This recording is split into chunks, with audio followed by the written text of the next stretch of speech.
but just an awful just turn of events, tragic story, and it really is just kind of a shock that is sending a ripple effect throughout the community. Yeah, I'm sure. Can you talk about the teacher, Jason Hughes, and the impact he had on the community and how he's being remembered?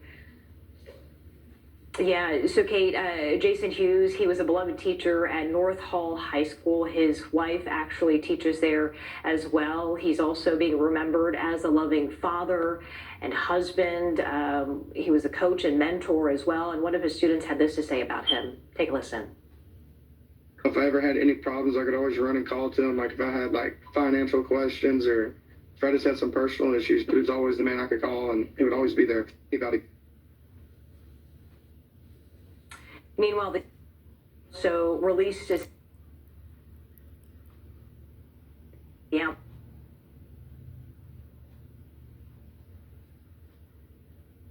And also for the students involved in the accident, along with their families, please join us in extending grace and mercy to them as Christ has done for us.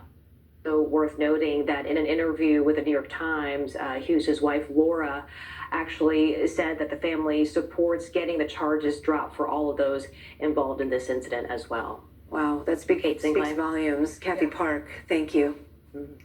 Well, taking a turn now, we are following the economic ripple effects here at home from the war with Iran. AAA says gas prices have jumped by nearly 50 cents per gallon in 1 week, while the price of oil surged past $100 a barrel overnight for the first time since 2022. Joining us now, NBC News senior business correspondent Christine Romans.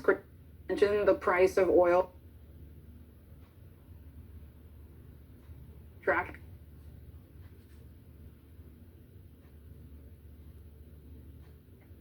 So about coming off of 100 a little bit, that just gives you some perspective.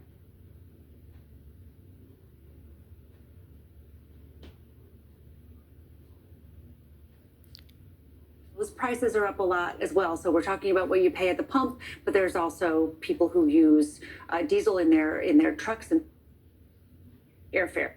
Well, that. Christine, we're hearing from officials in Washington saying that there are some things that maybe they can do to try to reduce the prices. What are they looking at, and could it happen? Well, you have the Strait of Hormuz, where a fifth of global oil travels, essentially locked down.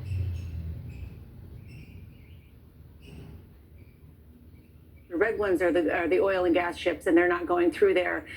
So the White House has said it will provide insurance for shipping companies who can't get insurance. It will potentially give escorts by the U.S. Navy. We haven't seen that start yet. Officials in the White House have told us maybe a couple of weeks while they work out some of these details. And we're going to hear from the president later today. He's having a press conference 5:30 Eastern time in Doral at a golf club in Florida. And maybe he'll have some more ideas for what they can do to try to mitigate the higher prices. Yeah, and in the meantime, if you're not tracking gas or maybe the Strait of Hormuz, you maybe are looking at your account. We know the stock market had a pretty terrible week last. For folks with their 401ks, what should they be bracing for this week? Well, I don't think anybody should panic. You know, you want to take a look at what you've got in your 401k or your retirement account and make sure it is balanced for your age and for your risk tolerance. I think the real feel effect of what's happening right now is more at the gas pump and on the energy prices that you're paying. But when you look at the Dow that was just above 50,000 a few weeks ago, and now it's at 47, trying to hold on to 47,000 around there, that shows you 3,000 points in a couple weeks is a lot. So it's getting people's attention. Yeah. All right, Christine Romans, thank you. And the rising cost of fuel could soon increase prices for airline tickets, and that's not the only thing affecting travelers. TSA staffing shortages are also leading to long security lines. That's for the second day in a row. This is what it looked like at Houston Hobby Airport earlier today. Some airports are urging travelers to arrive 3 hours early or more. TSA workers are not getting paid because of the partial government shutdown that began almost a month ago, and they are missing their first full paycheck this week. NBC News senior national correspondent Stephanie Gosk joins us now. Stephanie, this is all